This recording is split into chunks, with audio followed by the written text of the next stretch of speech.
Well, morning everyone. 24th of April.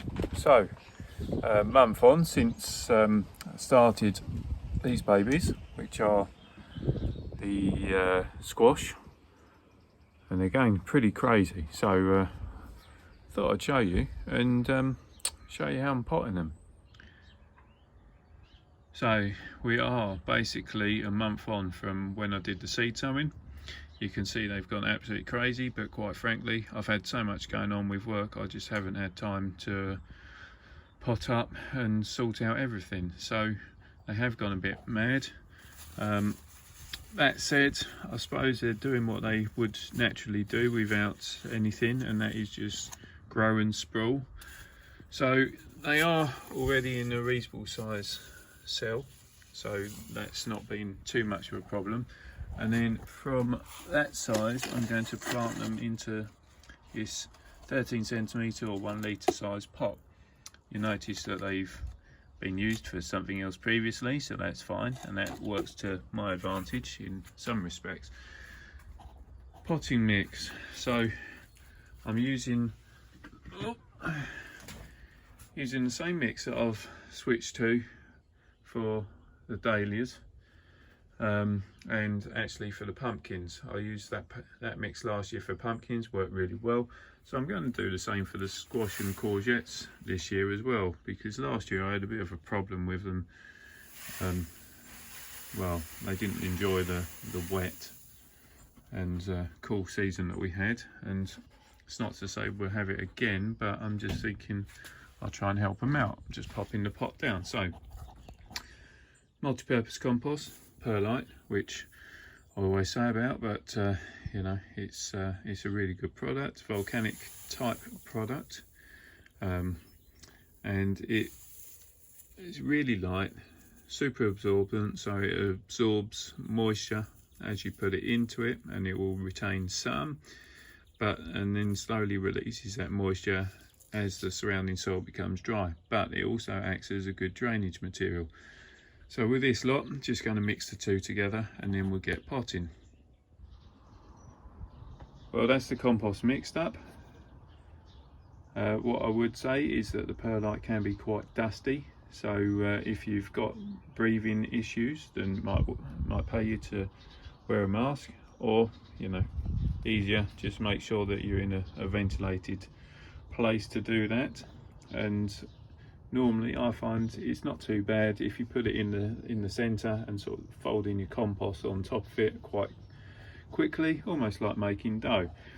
Right, so mixture done. We'll start with the first ones, and I'll probably start with the butternut squash, as they're on the side, relatively upright, nice and simple. So let's pop those out.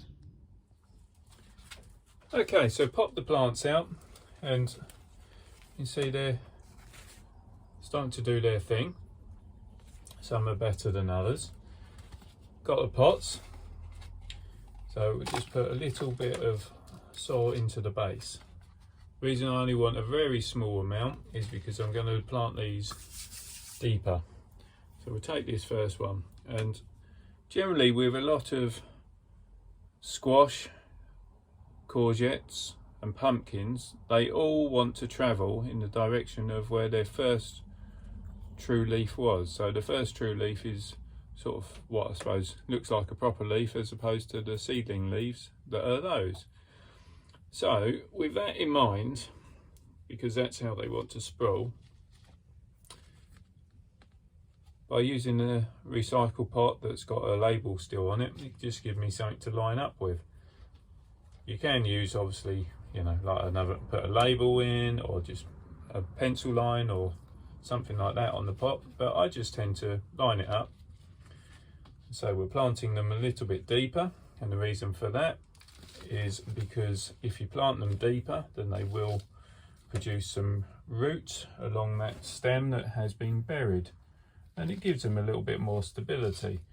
As well as the extra stability, you're allowing this root to develop, which will increase the root zone, which will give you stronger plants, which in turn, stronger plants means hopefully better fruit.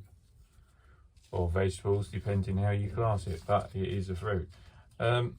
So that is the first one done. Just pop your label back in so you don't forget, and then we'll work our way through the other ones. So this is Butternut Squash variety Hunter. So this is how they will stay. I was umming and ahhing as to whether to pinch these out. I think I'll leave them for the time being. Yeah, no, I won't. I'll take the tops out. So we just take them out there, and that will encourage them to bush up and be a bit more stable.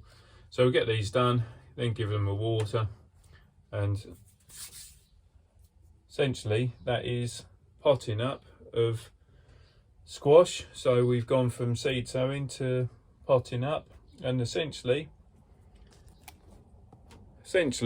nothing else to do until we get to planting out stage. So I guess I'll see you then. So as always, just left to say thanks for watching the video. I hope you've found it of use. Hopefully find it interesting. If you like what I'm doing, please subscribe to the channel. Don't forget to hit that reminder button so you don't miss out on any future videos I'm doing. And any questions, just send them over to me. But most important thing, enjoy your gardening, enjoy what you're doing, and yeah, look after yourselves. Bye for now.